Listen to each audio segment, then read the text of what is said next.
and welcome everyone. We have a special session tonight about family constellation, and we invite our friends, both families, to join us in this moment of reflection. It's Alba Morales and her son, Sebastian Mongue. Please take your seats over here.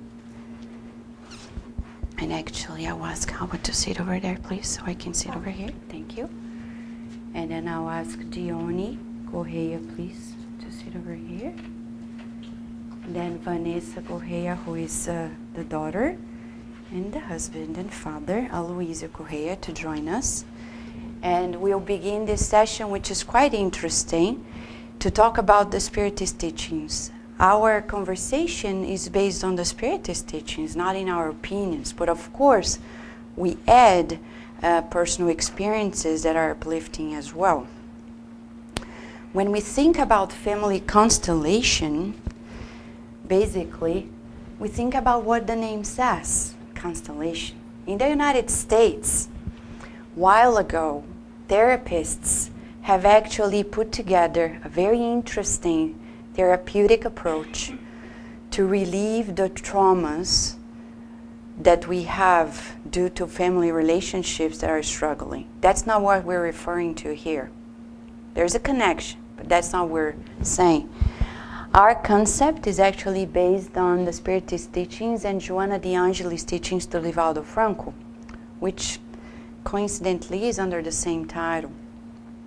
When we talk about family constellation, we think of stars, planets, whole in the interdependence of planets and stars, etc.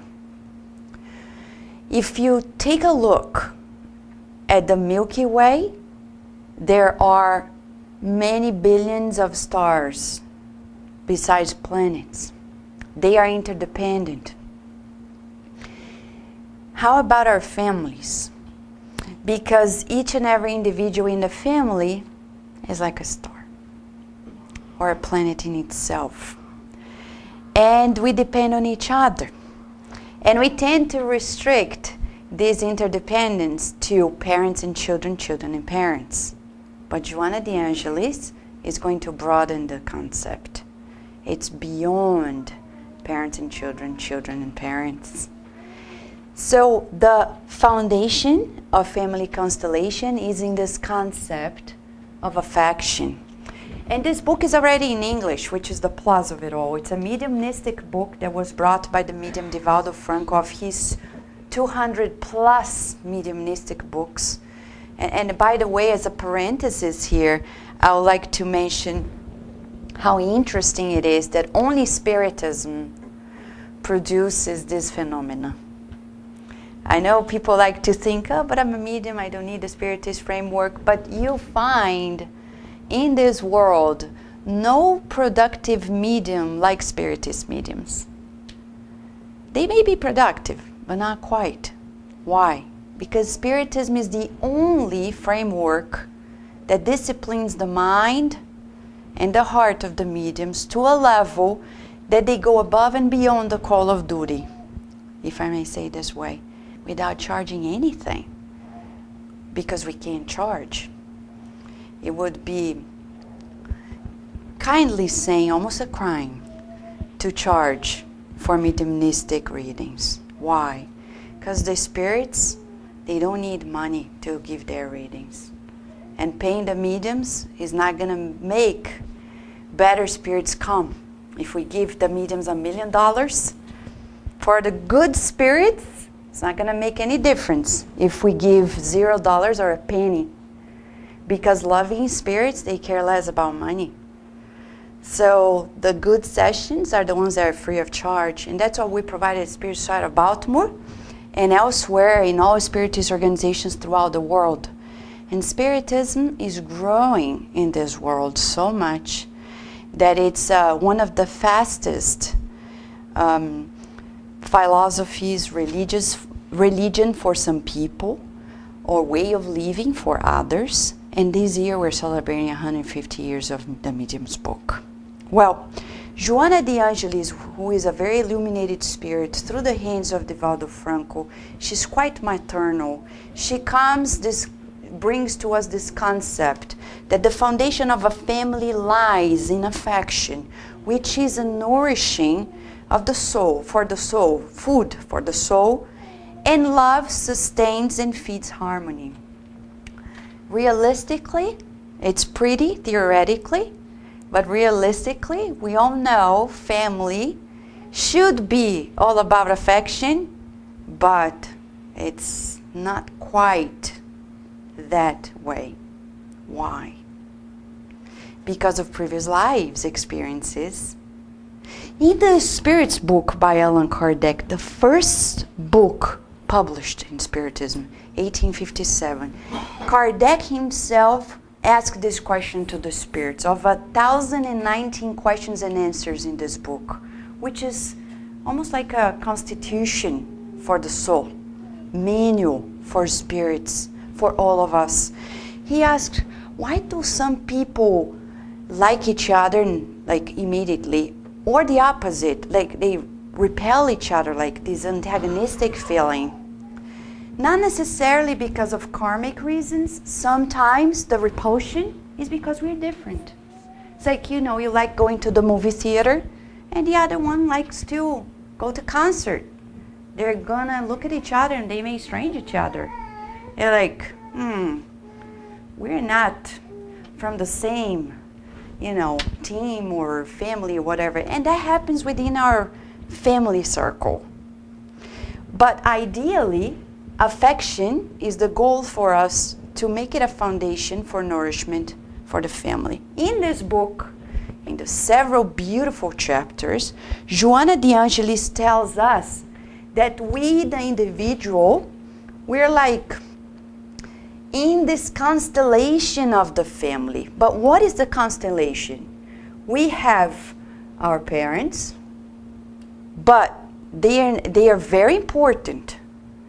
But they're not the only ones. There are roles that parents cannot fulfill, and then siblings will. She tells us that these are roles. So it changes the way we're going to deal with our family members. Many parents, by the time their children get married and leave home and go elsewhere, they lose their identity. Why? Because they didn't take the perspective of a role. They created their role, their whole personality needs reincarnation, customized by the the parental role, which is not ideal. Then the siblings will play a role in the lives of the individual, very different from parents, because they need to love each other despite the differences and respect each other without attachment despite the similarities. We're so good and alike, but we can't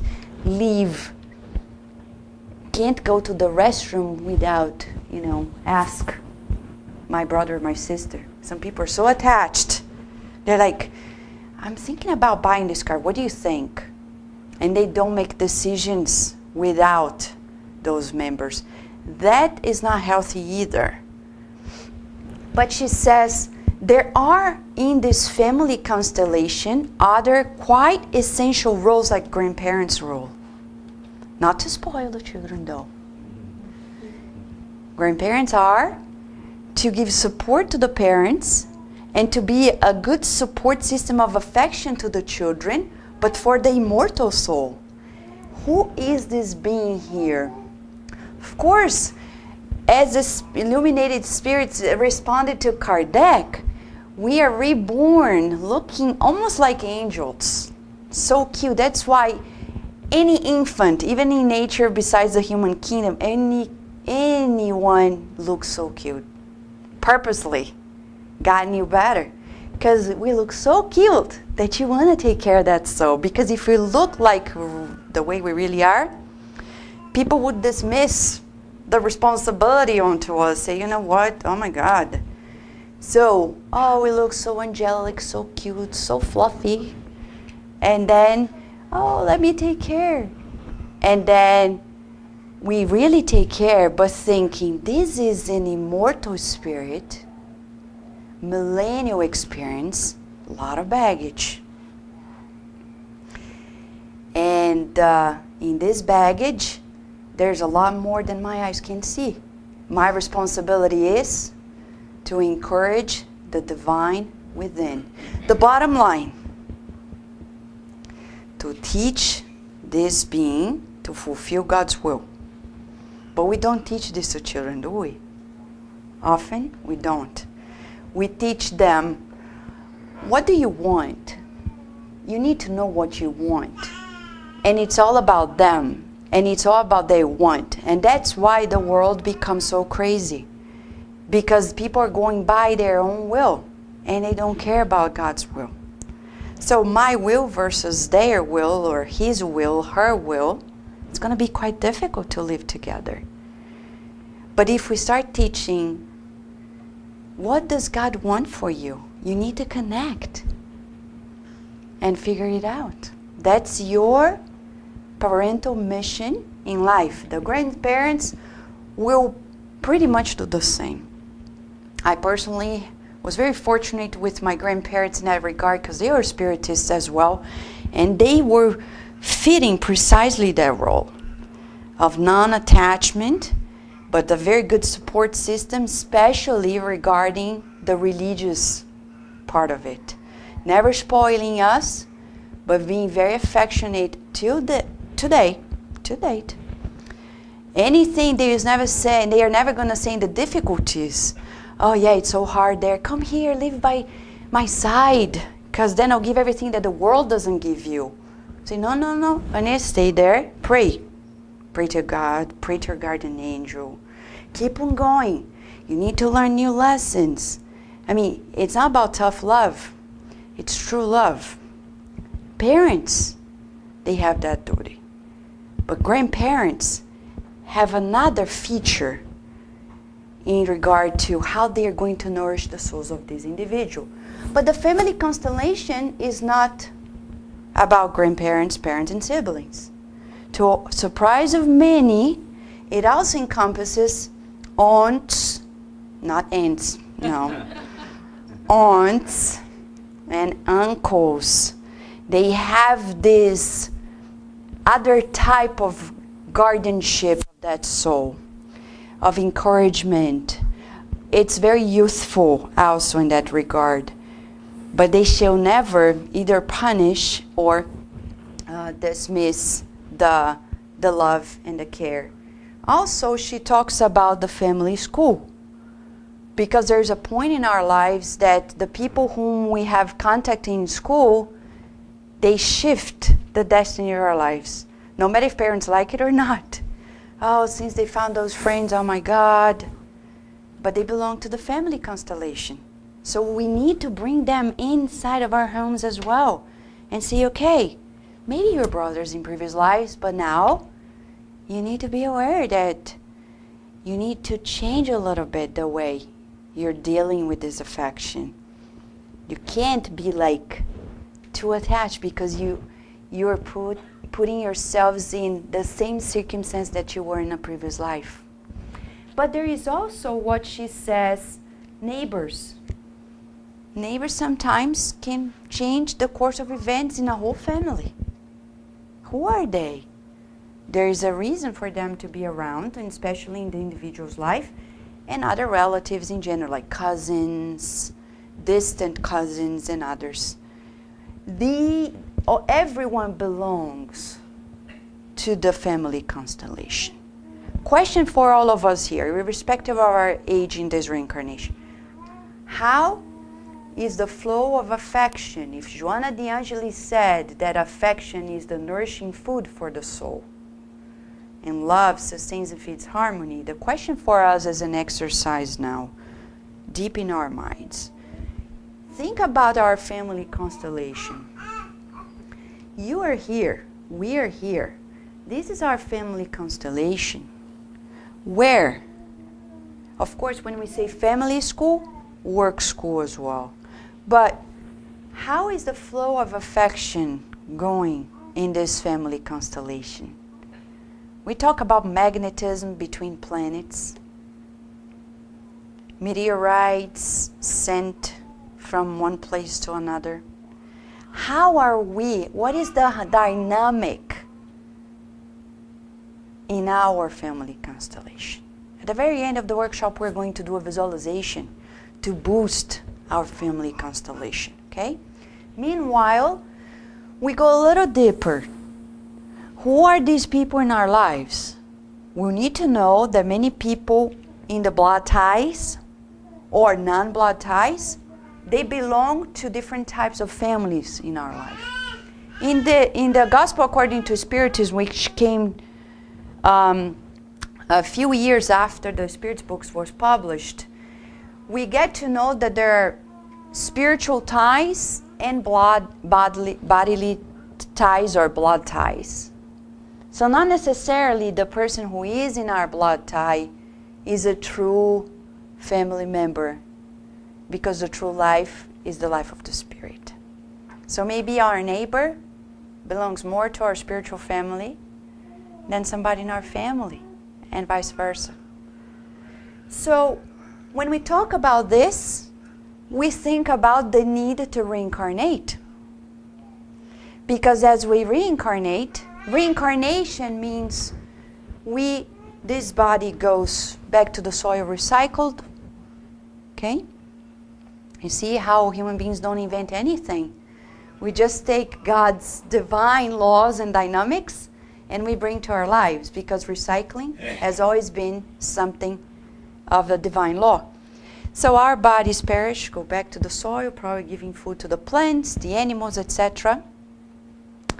And then I, as a soul or spirit, connect to a newly formed body. There is no walk-in, okay?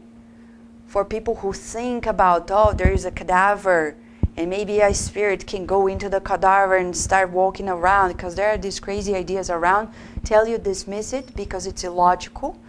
There would be no scientific explanation sustaining that possibility, whereas reincarnation is already a scientific fact. How so?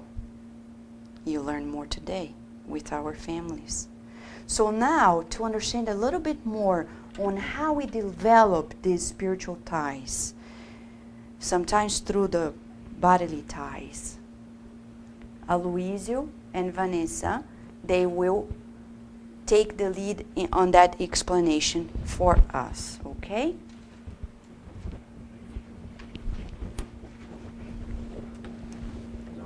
Yeah. Good evening, everybody. We're here to talk about the Constellation family. In my case, we the universal family, which explain a good example that I found was in the Gospel, in the passage of Jesus with the disciples. Which say, "Who is my mother and who are my brothers?" And I found very interesting, because this how Jesus showed to everybody, to us and to the disciples, was the connection about the families. When it says in the Gospel that while Jesus was still talking to the crowd, his mother and brothers stood outside, want to speak with him. Someone told him, "Your mother and brothers are stand outside, want to speak to you." And Jesus replied to him, "Who is my mother and who are my brothers?" Pointing to his disciples, he said, "Here are my mothers and my brothers. For whoever does the will of my Father in heaven is my brother and sister and mother." So this is showing again that we are not the family just as a blood tie. Again, I found in the Gospel that Jesus tried to say that the blood ties don't necessarily create bonds between spirits, and that the body comes from the body, but the spirit does not come from the spirit, since the spirit existed before the formation of the body. So, for myself, I think this explains very well what is about the family constellation in my conception. Now, my daughter Vanessa will continue the job. So real family ties have actually nothing to do with blood. They're actually ties based on affinity and empathy. develop before, during, and after reincarnations. In the Spirit's book, Allan Kardec asks in question 204, do our family ties extend beyond our present lives? The Spirits answered, they must. The succession of incarnations establishes relationships among spirits that date from previous lives. These relationships are often the basis for the instant likes and dislikes you develop for people that you've seemingly met for the first time. Which further explains Miss Vanessa saying like that feeling you get when you meet someone if you automatically like them or dislike them. So now I'll pass the word to Miss Alba.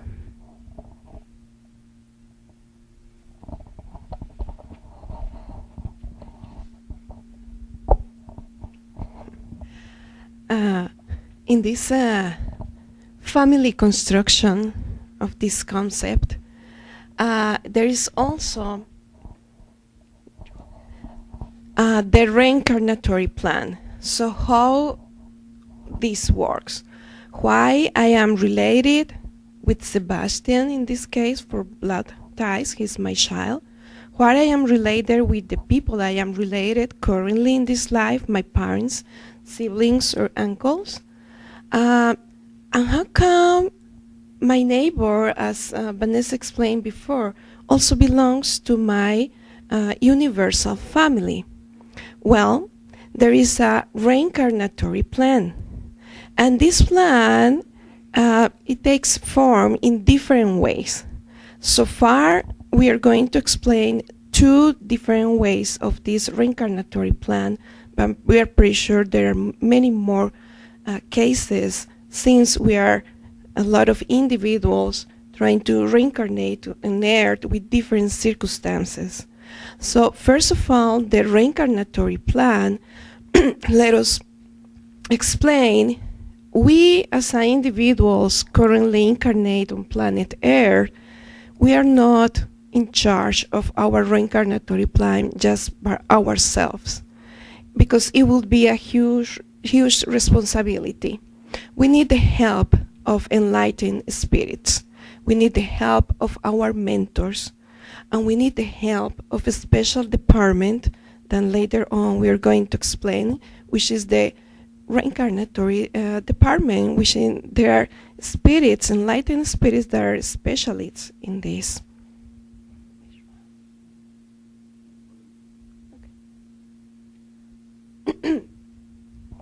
So let us start with the Spirit's book, question 258, in which Allan Kardec asks to the spirits, while in the errant state and before a new corporeal existence, does the spirit have the awareness and foresee of what will happen to it during its new life? Errant state is talking about when we are in the period of discarnation, when we don't have a material body. So, but we are in some place in the spirit realm. And the spirit's answer, the spirit chooses the kinds of trials it will undergo. Its free will consists in doing so. So how did it happen? Whatever we are doing right now is building our future, our next reincarnations. As we study on Thursdays in Evolution in 2 Worlds, we were talking about how today, that right now, this very moment, is going to impact our reincarnations 2,000 years far from here, because it depends on our options, choices, and decisions. So that is the way we participate in our own reincarnatory plan. But then we need some help, because God knows better what we need, what is better for us to learn and to evolve and progress.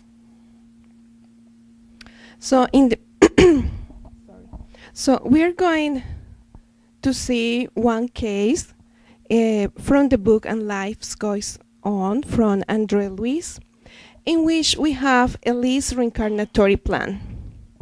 The situation basically, Elise is in their last days of her life on Earth. She's really, really sick in a hospital bed. And while there is a team of spirits working in her path from earth to the spirit realm, which is disconnecting, these connections between the spiritual body and our corporeal body, there is also another team in the room planning what is going to happen with Elise. So actually in the room there are two familiar spirits, which is her husband who already passed away, and another friend, which is the main character of the book. And they're there learning, but also with the willingness to help. So they're there thinking, what is going to be the best for Elise for the next round? We already told you Elise is discarnating, and then they start thinking in the future relationships. So what happened with Elise is she had a great fortune. She's a wealthy woman, but unfortunately, his son-in-law took advantage of the fortune, and she's passing away or dying in distress because she's feeling somebody's stealing, taking her hard work away, and she's not feeling well. But the wisdom of God is 30 years from that moment, this gentleman who is taking advantage of her fortune, actually he's going to discarnate, and later on he's going to become her very own child. So it's she's going, I'm sorry, I apologize. Actually, Elise is going to become her son-in-law child. So as a daughter, she's going to inherit again and multiply this fortune, and is going to receive this. And also, the participation of Elise in her reincarnatory plan, it is minimal in the sense she's not aware in that current moment about what is going on, what is happening. But of course, she has part in the reincarnatory plan, as we explained before, because her actions, so the consequence of her actions, that's her participation. And the next case is in the book No Solar, also by Andrea Luis, and Psychographic by Chico Xavier. In this book, there is a different case of reincarnatory plan. And in this case, the spirit, who is Laura, she's living in No Solar, or our home, a spiritual city, very close to the earth. And Laura is going to have a great conscious participation in her very own reincarnatory plan. She has been living quite time as a spirit in No Solar, learning, working, serving, loving. So she's gaining and gaining knowledge and awareness and love. So she's still, she got to a point in which she doesn't need to go back to earth. She doesn't need to be reincarnated anymore, because she already learned the lessons that we can learn on earth. She's ready to another round. Although she loves very much her relatives or her family from her previous life, and they're struggling, and she wants to go back to earth to help them, which is very different case. So in No Solar, there is an organization, like in any city on the earth, in this case with the progress and evolution according to the higher spirits. So there's a government office, and this government office, they have 6 types of ministries, and one of that is the Ministry of Assistance, in which there are special spirits that they need to study or go to university, let's put it that way, the spiritual university, to learn how to plan and how to design the reincarnations of thousands of souls from the planet Earth. So she goes there and she starts working with them side by side, deciding what action, what to do, like a little draw about her new physical existence. And something that is very interesting is about they are going to define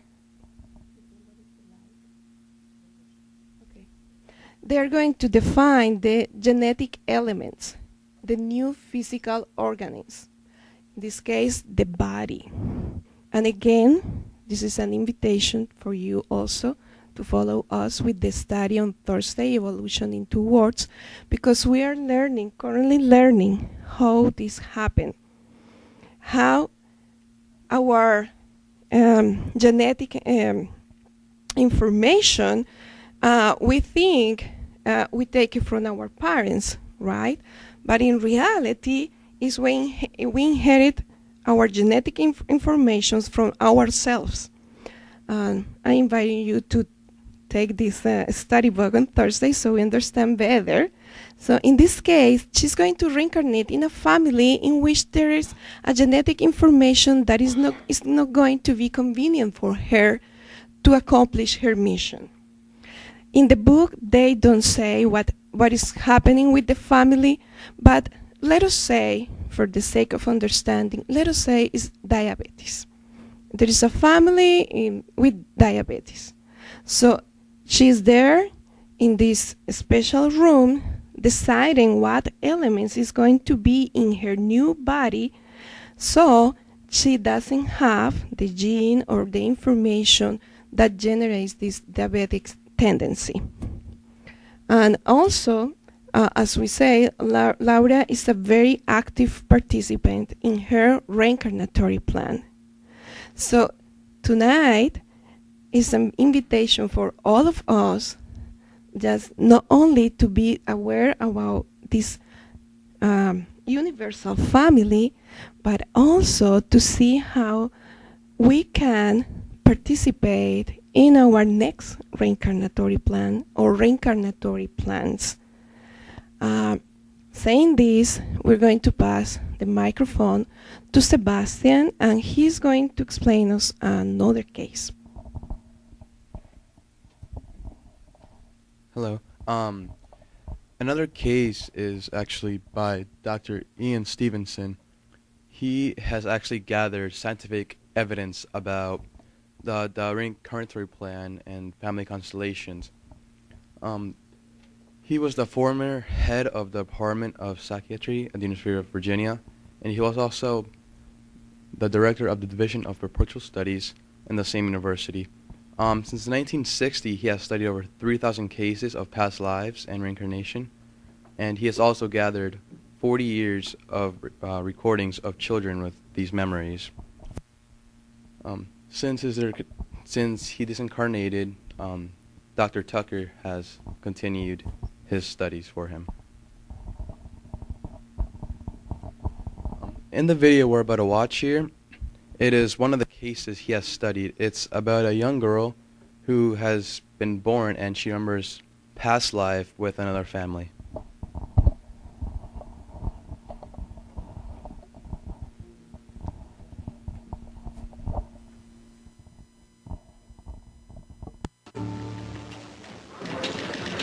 This is the editorial office of The Sun, one of Sri Lanka's most popular newspapers. The journalists behind me are writing up tomorrow's edition. Stories of politics, sports, human interest, the kind of material that sells newspapers all over the world. But there's one kind of story that The Sun thrives on, that you'll hardly ever see in the Western press. And there are bulging files on it here. These are stories of reincarnation. They tell of young children who, often as soon as they can speak, talk about their real parents and their other homes.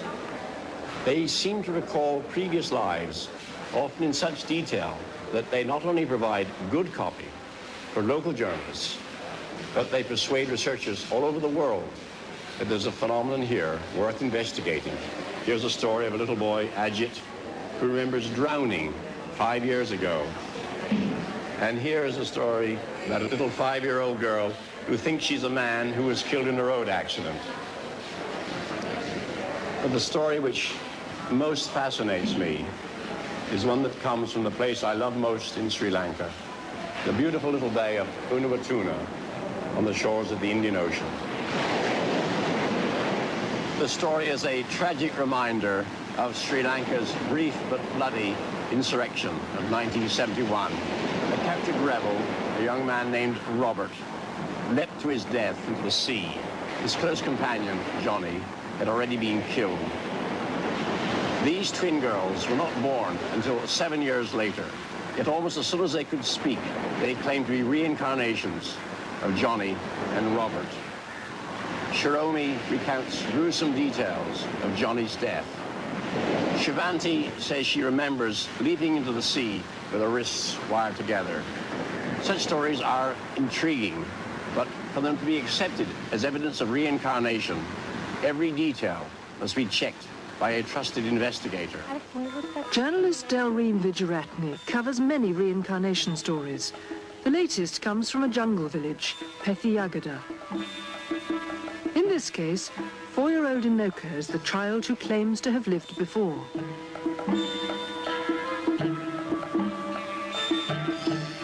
The story goes that when she first began to talk, Inoka told her mother, Rita Sriyani, that she had another family.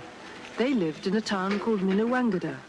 She claimed to remember having 2 sisters and a brother. They lived in much less primitive surroundings. Their house had running water and electricity.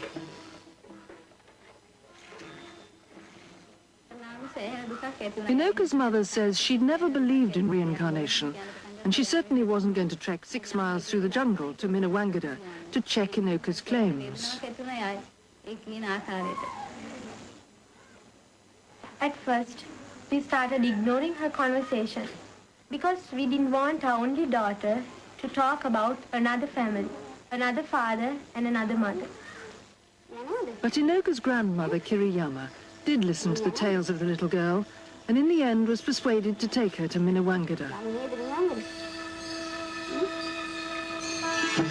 At the Buddhist temple there, the priests were intrigued, but not surprised, for Buddhists believe in reincarnation. They soon discovered that 8 years before, an 11-year-old girl called Milani had died in a motorbike accident. She'd had 1 brother and 2 sisters, and they'd lived in this modern house. It all fitted Inoka's description. When she was taken there, her first reactions amazed her mother, Rita Sriyani. She was no stranger in that house, and her first question was, "Where's my doll?" She started calling the mother of her previous life Mummy, and Rita Sriyani was quite unhappy about it.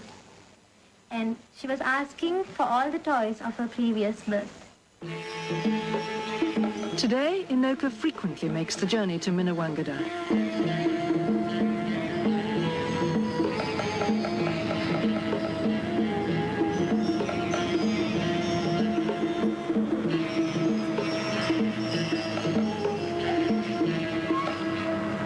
Milani's father welcomes Inoka as a member of the family. Bandu accepts her as his reborn sister.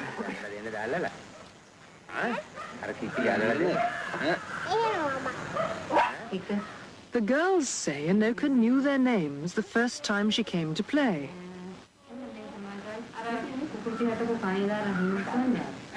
And she went straight to this cupboard for the dead girl's suitcase of toys. She identified Milani's photograph as my picture, and she calls Mrs. Godagampala her real mother. And what difference did Inoka's arrival make to your life?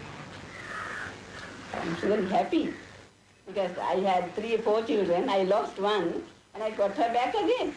I see no other explanation to this story other than reincarnation. I mean, how can you expect a girl from Pethiyagada, that's 6 miles away from this spot, to talk of a family in Minawangada that she has never seen or heard before? So you have to accept it as reincarnation and nothing else. So the strange claims Inoka made when she began to speak have brought great happiness to a family that no longer mourns.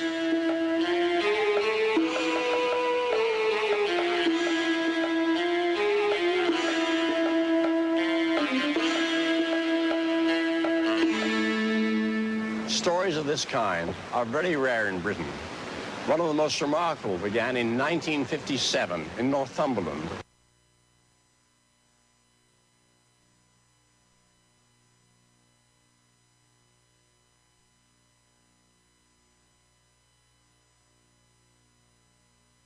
We talk about reincarnation, reincarnatory plan, and the family ties. We know for sure it's not by chance. Dr. Stevenson was the pioneer. The light on, please, Aloysio. Daniel's asking us. Thank you. So, Dr. Stevenson was the pioneer, scientifically speaking, and he published hundreds of scientific papers in that regard. And as a psychiatrist and a scientist, he said, there is no other explanation for these phenomena other than reincarnation. And he says, we bring elements from previous lives, as Alba mentioned, into this life, the ones that we need. Not everything from previous lives is here, because if it were, we would go crazy. So thank God there is a storage somewhere. Of course, we know our mind stores, the spiritual mind stores everything, but the files are like closed for the most part of them. Some are open, the ones that are related to what we need in this life. Life is truly short regarding to one reincarnation. And many people, when they know of reincarnation, they mistakenly say, this is too hard for me to deal with. I better leave it to a next life. What they don't know is that next life, it's going to be harder. Anything. It's like a student. If you go to school, you don't want to study, don't want to go to the next level, it's okay. You will repeat it. But it's going to be harder, emotionally harder. Because you'll be around people who are younger than you. You will be, in some aspects, more mature. And then you'll find yourself in another side of trouble, of the trouble you created. Not only the difficulties of the subjects you didn't want to study, but the emotional component as well. And that's what happens to us. So whenever we face difficulties, what do we do? Andre Luis, the spirit doctor, through the hands of the medium Chico Xavier, he brought many books, amongst them Evolution into Worlds, as Alba mentioned. And on Thursdays, we're studying it here in Baltimore, on Tuesdays, in the Spiritist Society of Virginia, in Chantilly. And that book explains to us the key element for us: repetition. To master anything, we need to repeat it.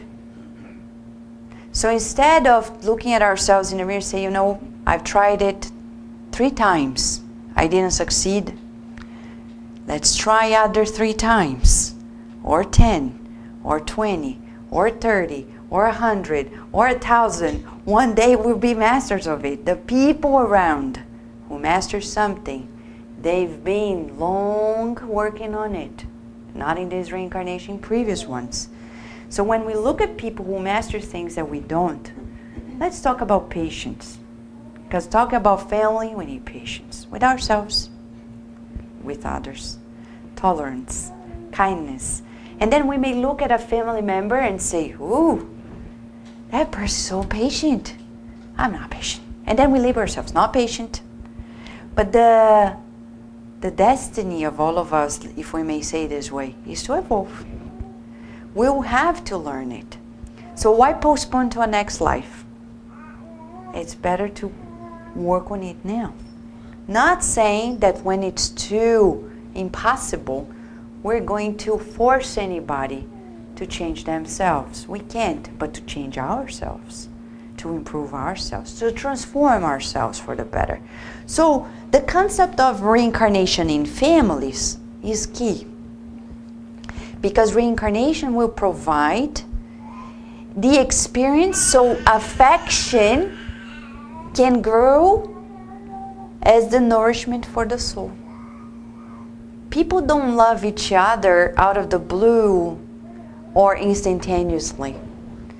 It comes from experiences of living together. And we're not talking about romantic love. We're talking about affection from one soul to another. So let's talk about a father or a mother who has 2 children. If this father or mother say they love both the same, they're not telling the truth.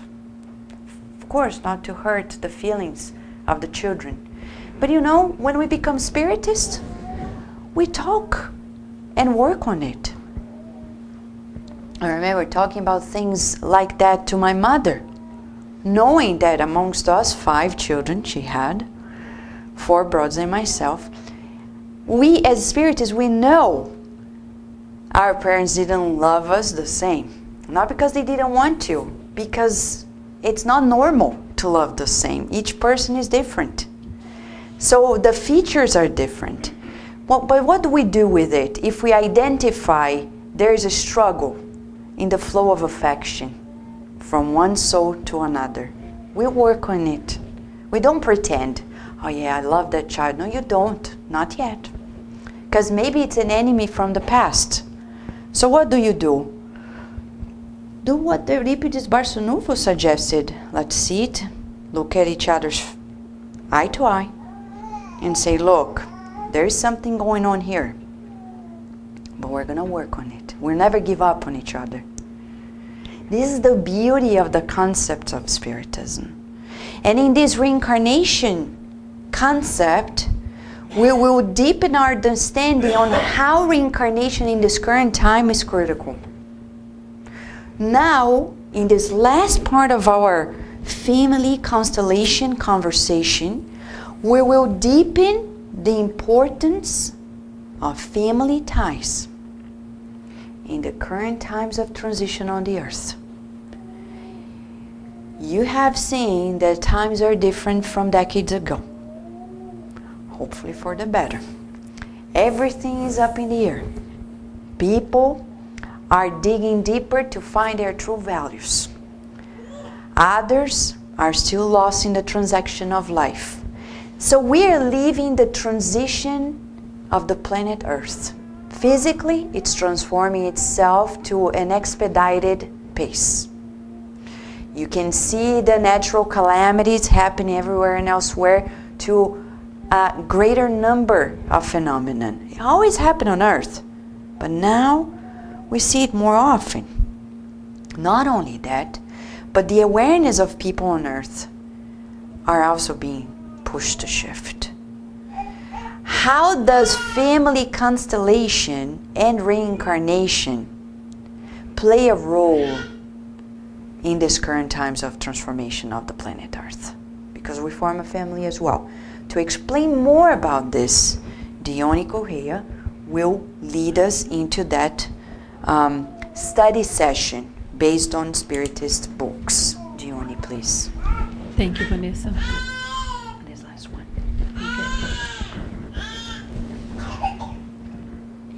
Okay, Reincarnation in Times of Tragedies. And this is a book that we don't have the translation yet so far.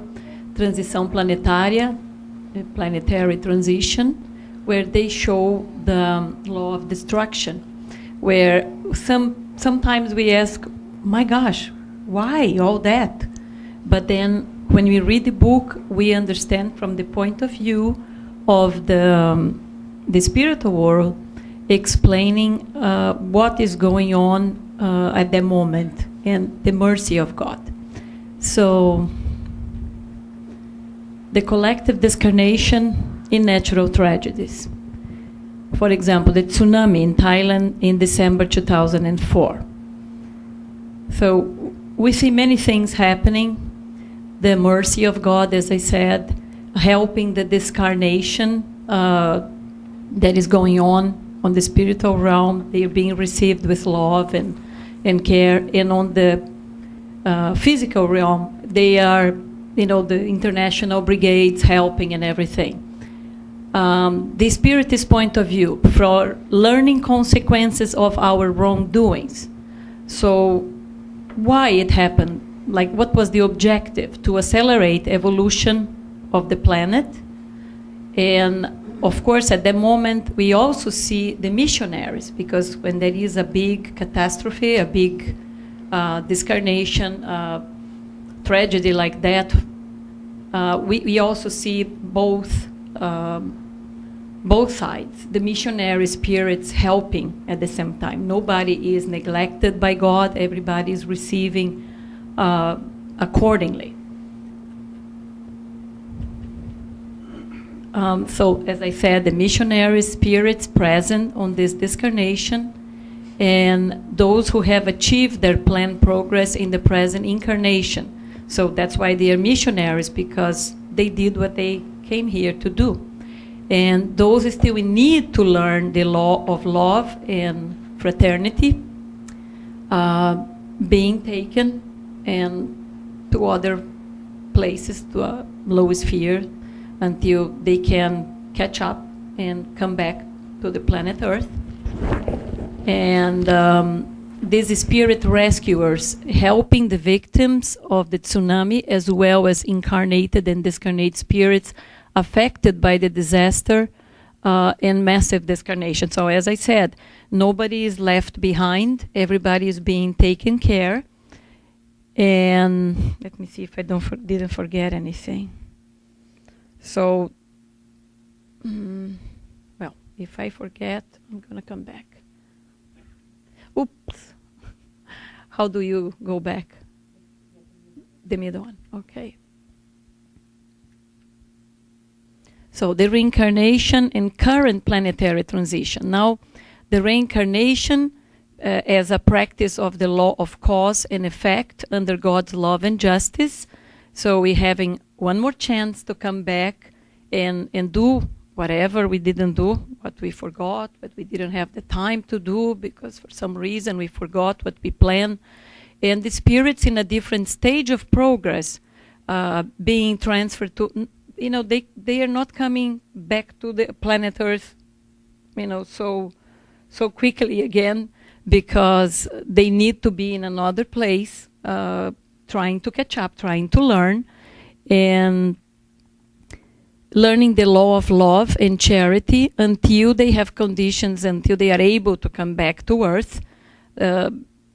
We cannot forget that our world is all of a sudden getting to that stage that we are living that level of expiations and trials.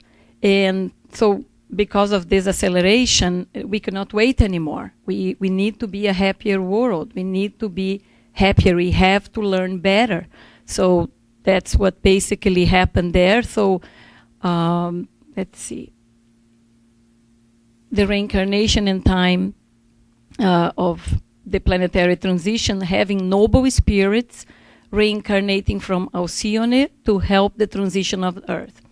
So here it's very interesting because at the same time the tragedy went on, we saw the preparation that was done much before by God, you know, so other people, other spirits that can handle difficulties and trials and things to make a better world. So the love of God involving the whole thing. So it's very interesting how at the same time you see the destruction, you see the mercy of God trying to bring other spirits more prepared, more knowledge, more knowledgeable and more stronger to fulfill, you know, and to bring another idea. So we don't have that, oh, the world is going to end. No, other people are coming. Other people are providing different ways of thinking. And, you know, I think that's the beauty of the whole thing. And even we can see examples like the boy that will come from a very poor family and environment to become a judge. And this already evolved spirit will come to teach us that despite the poor and inhuman conditions, a human being can be great and serve. And the whole book I recommend people, at least the Brazilians, don't have no excuse because of the Portuguese language, we didn't translate that yet. We can see all the time, at the same time, how many plans were made to accommodate all the needs so that mankind can be, better and better, and everybody can participate on this God plan, this transition. And there is one more spirit. Don't remember exactly if it's a boy or a girl that will become a physician to change the ethics in the healthcare system and the dedication of the medical doctors to the treatment offered to patients, and where we are not going to have the greediness. So it's going to be less money greediness and more respect and kindness to human being. So I think the beauty of it is like the hope. We have to have hope. The world sometimes, as Vanessa said, is so ugly. People, it's happening more and more. It was yesterday in Thailand, then now in Japan. But at the same time, people that fulfilled their mission, they went away. They went to the erratic world, and to help others. It's constantly changing, moving. Nothing is lost, and at the same time, the people that are coming, the new babies coming to the world. I think that's so hopeful that we have this, and it explains, because we are also sad and shocked with the catastrophes, the tragedies, but at the same time, new people are being born, as it always happened, but now we know that there is an intention, and a good one. And of course, there is always another chance to come and make better. So I think that's very beautiful. And now Vanessa will finish. Yeah, we will wrap it up.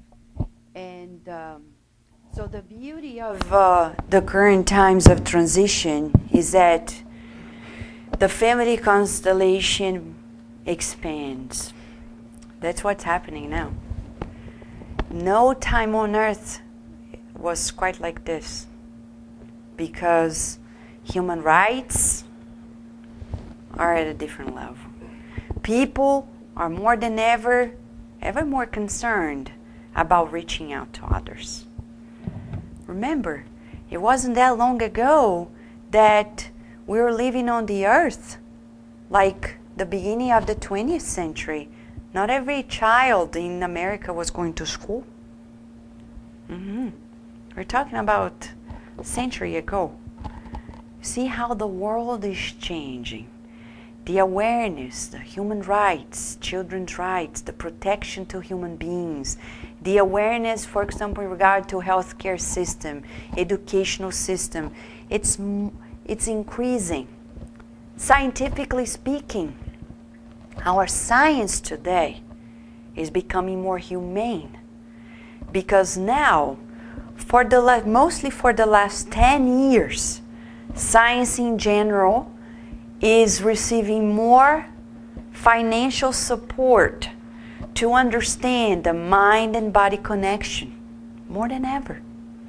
If you talk to people who are working in the field, they say 10 years ago the government didn't care about forgiveness and health. Now they do a whole lot. That's why famous people like Robert Gallo at the Institute of HIV Research at the University of Maryland has just received an immense amount of funds for his institute, because they've been putting great effort in regard not only to the biological discoveries, but many of the scientists there in regard to the mind and body connection and how the immunological system responds to our feelings and our thoughts. So our planet is getting better.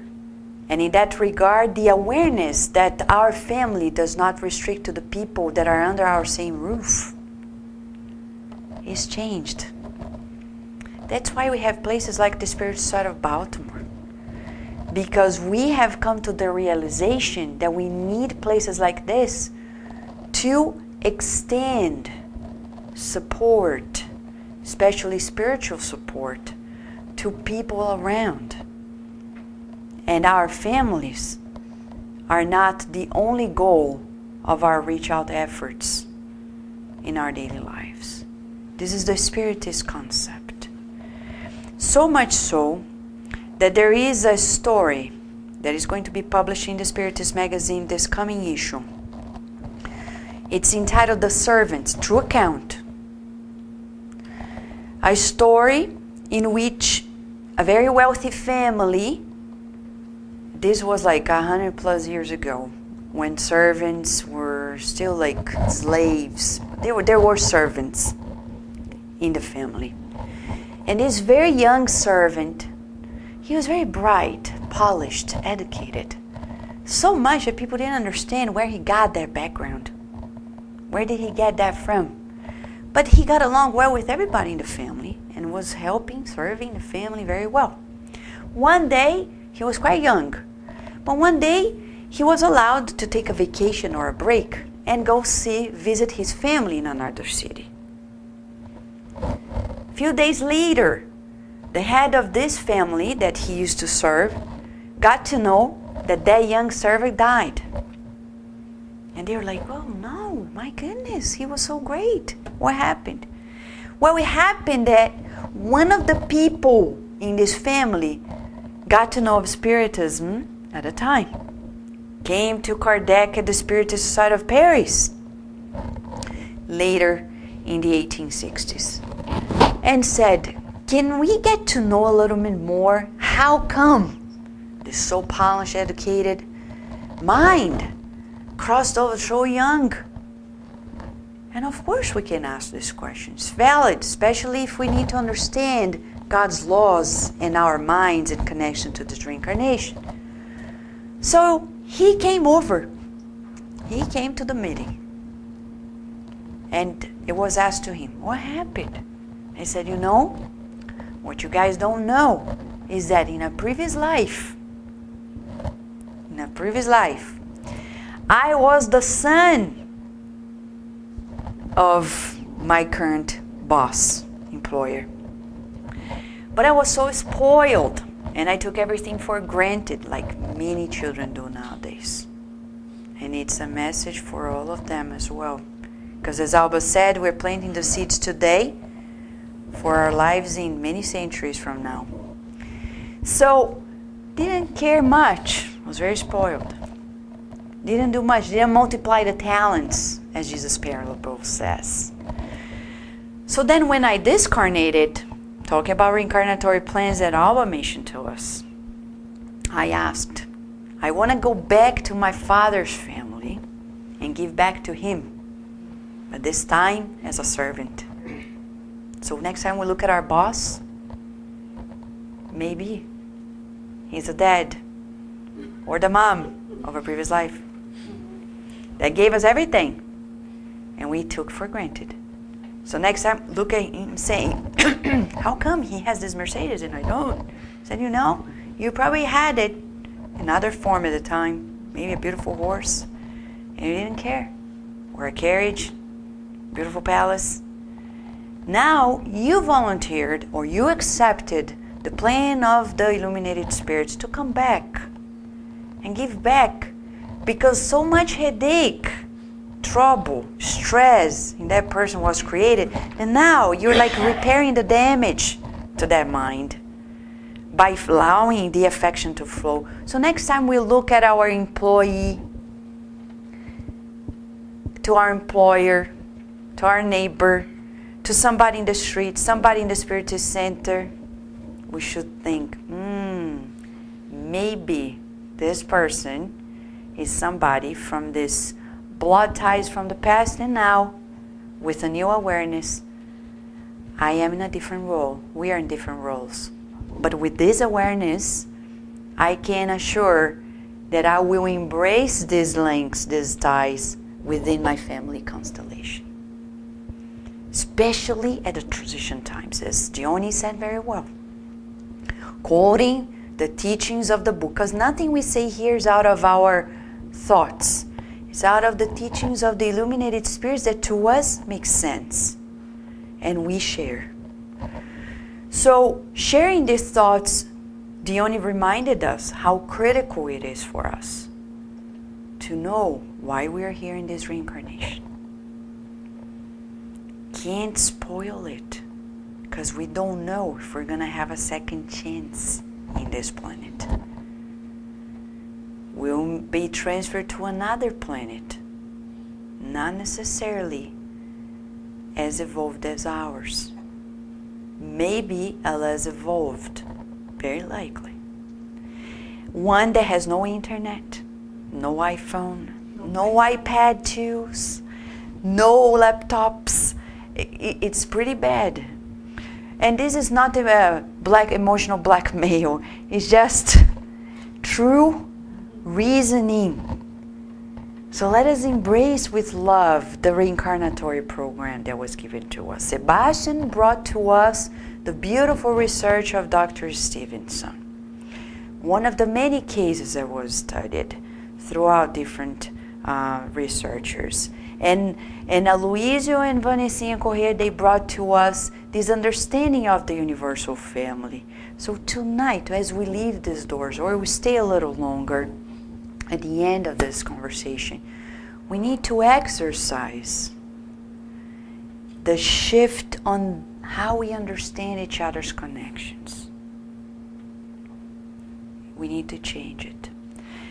Before we wrap up the story, we want to feel it, because thinking does not do the whole deal. We need to join the reasoning of the mind and the feeling, because emotions are integral part of our thinking process. So we got a lot of information this far, so we would invite all of us to feel these teachings as we call another adorable family to join us and lead us into this deepening of the feelings, so we can embrace this universal family. The shepherds are going to come and kindly sing to us a song that Steve put together a week ago entitled Our Family, so we can feel our family. And then we'll go back to the final thoughts of this evening. Would you mind, Selenia, Steve, please? And then Lydia and Michael, am I right? Yes. All right, so please take the stage. Selenia?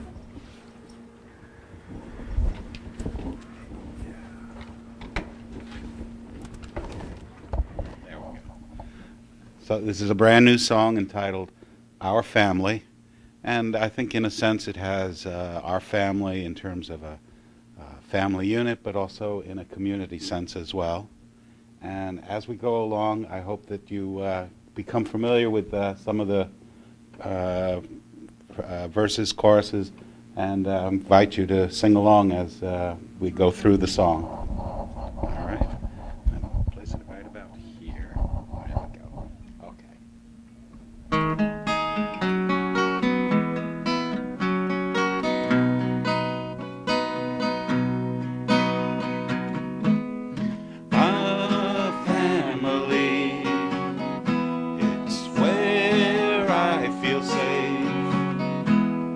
Our family, love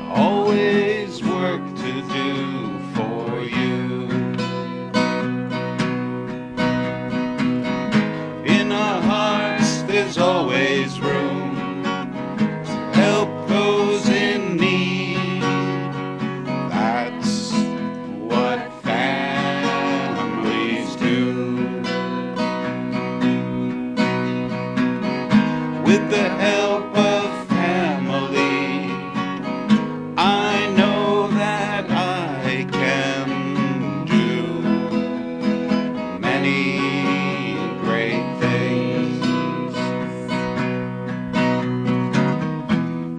Our family, it's where I feel safe. Our family, love in our hearts for you. Our family, growing in love and faith. Our family, shining bright for all to see. In their hearts there's always room to help those in need. That's what families do.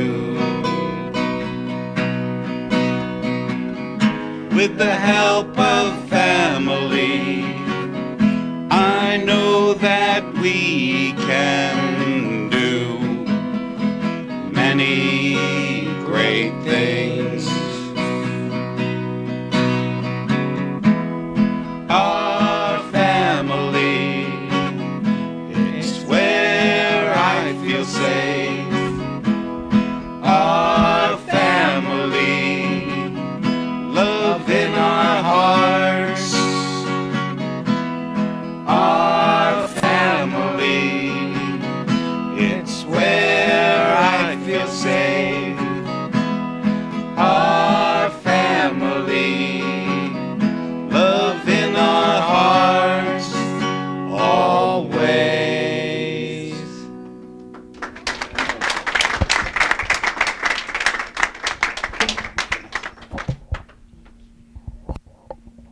So inspirational. Truly inspirational, and that's the goal.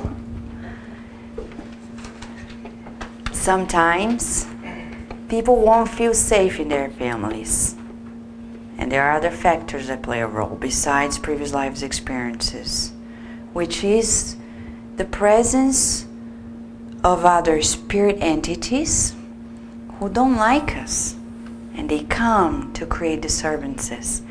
They may put true glasses on us so we don't see our family members as they are. On the contrary, they want us to see enemies sometimes where there is no enemy. So that's why we come to see Spiritist centers like ours. We have spiritual treatments on Mondays for people who are experiencing that. And when they come with problems such as this, we do the mediumistic meetings or these obsession meetings. So the entities that are troubling and creating discord in the family, they can be rescued. They can also kindly be invited to another moment. We don't tell the spirits go to the light because that's not humane. You wouldn't like to go to a psychologist's office and come saying, I'm so troubled. I hate this person. And you say, go to the light. Like, what's the point of saying going to the light? Because when we discarnate, we are just who we are here. We want to be treated like human beings, as we are human beings, despite the physical body. So in Spiritist centers like ours, we give a hand to families so we can feel safe, if that's not the case yet. So for us, it's a way and means to dig deeper into this relationship of our family constellation. Tonight, the sweet Spirit Joana de Angel is inviting all of us, therapeutically, to think about our family in both realms of life. And beyond this life, we have ties with many minds from previous lives, this life, people who are currently living with us, have passed already. Connections are still there. How are we doing in the flow of affection in that regard? How can Spiritism help? So here are the tools so we can apply in our daily lives and give a boost to our family constellation. We're going to present 3 tools, so we don't forget about it. If we present 10, there could be 10, a million, but 3, very likely, we'll keep it in mind. It's like a kit for the health of our family constellation. Spiritism can help us. As Allan Kardec, the pioneer in this thought, he says in a book entitled Viagem Espírita, Spiritist Journey, he did in France 1862 to spread his words. He said, Spiritism opens so vast horizons that corporeal life, short and temporary, deems in its vanity and little issues before the infinite of the spiritual life. Things of this life become secondary. We can't accept in our family, either us or our children or somebody else, being upset because they don't have the ultimate technology.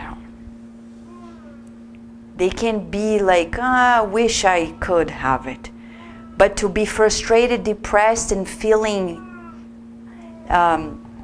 undermined by the possibility doesn't fit well with this vision of spiritual life. And Kardec says, due to its powerful revelation, Spiritism then accelerates social transformation. It's already happening here in Baltimore, in Virginia, everywhere and elsewhere where we have a Spiritist organization. In Brazil alone, where Spiritism is very impactant, it has taken the TV channels, the radio stations, the movie industry, etc., and especially the social transformation. Because if we were waiting on the government, many people would be more miserable than they are with the respect to the government in Brazil. But Spiritism has become the ultimate tool for social transformation in countries like Brazil, and hopefully in countries like the United States too. Here, as the mentors say, we don't suffer of physical hunger in the United States. Not majority of people. There are some who do, but not majority. We don't suffer of true poverty or misery, but we suffer of the hunger of the soul. We are thirsty for affection. And that's why Spiritism is in America. To create social reach out programs so we can give a hand to all and everyone who is feeling hungry in their souls, who is thirsty for affection. And in those ties and bonds, we build the universal family. So, 3 things that Spiritism provides to give a boost to family constellation. 1 is of the essence. We call it the God at Home meetings.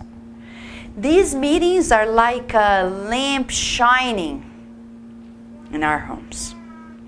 Going to the church, to the Spiritist center, to any temple, but not bringing these prayerful moments to our home doesn't do the deal of inner transformation and support. You may be asking what it is. Unfortunately, we don't have the printout, but we will provide next week. For the time being, we can give you a general idea. Sorry. Oh, it was there. It's right there. We will provide the printout for you as soon as we come back next week. It's about the God at Home flyer to explain how you can do it in your home. There you go. Nothing that patient can't solve. This flyer we're going to print out and bring to our center, okay? It's vital.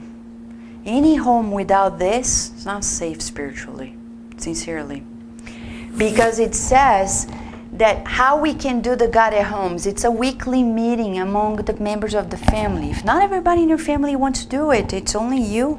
You're the gate opener to the good spirits, the spirit doctors, nurses, therapists, illuminated minds. You can call guardian angels, whatever you call angels, doesn't matter, guides, mentors, those who know precisely what we need, the family. So what do? Basically, this will create, first and foremost, a healthy habit to get together among families, to open the family to vibratory field of these loving spirits, to prevent and treat individual and family disturbances, to cleanse our home vibratorily speaking, to expand our awareness on life and its purpose, to strengthen family ties, to elevate our vibrations, to teach spirituality to our children and youth, and to unite humanity through prayer. So how do you begin? By choosing a day of the week. Can be any day. I know people and families, they meet at 5 a.m. sometime during the week, because that's the only time everybody is together. And it doesn't need like an hour.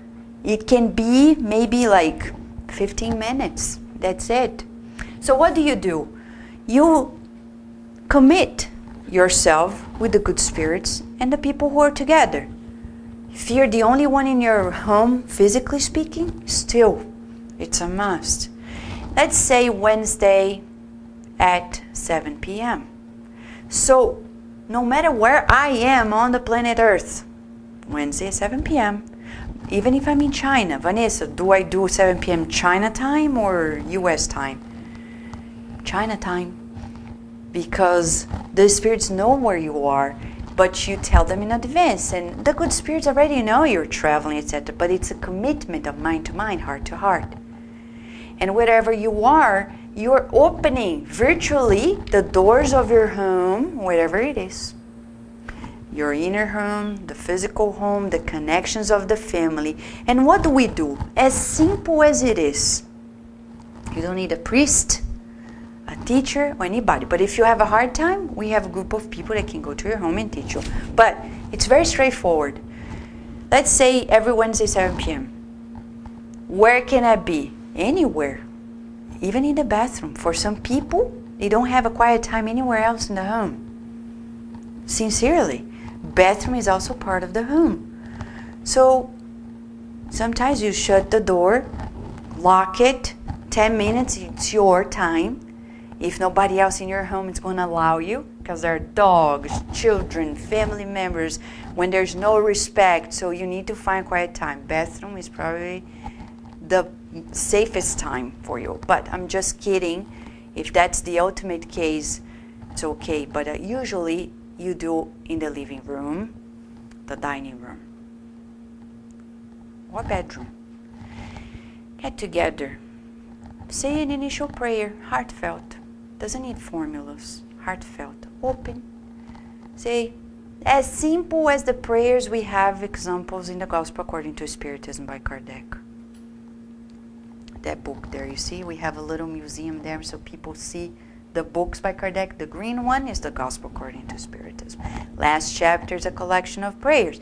And there you are. You open saying, Dear God, please come and cleanse our homes tonight. Cleanse our hearts, our minds. Give us hope, encouragement, so we can fulfill your will on earth. Whatever thing of the nature. If you want to say many more words, as long as they're heartfelt, you're good. Less words, as long as they're heartfelt, you're good as well. And then you or somebody else, or you alone, open an inspirational book. It can be the Gospel According to Spirit, it can be any inspirational book on the planet Earth. Open, read it, like books. Happy Life. Open, like we did here. Read. True courage, blah, blah, blah. And then you can make comments amongst the family members. Not to touch the hot issues, the touchy ones in the family, because it's not going to help. If that's happening, we don't make comment. And you just read, That's going to be the remedy for the week until next Wednesday. And then you or somebody else volunteers for the final prayer, thanking God for everything. When we pray, we do three things. We praise God for the divine providence, which is unlimited and abundant. We also ask for things we think we need. And third, we express gratitude. Three functions of any prayer. Wrap it up at the end with a glass of water that we have placed in front of us, and the spirit doctors come invisibly for those who are not mediums, pour some remedies for the mind, the body, and the soul. Drink it, done.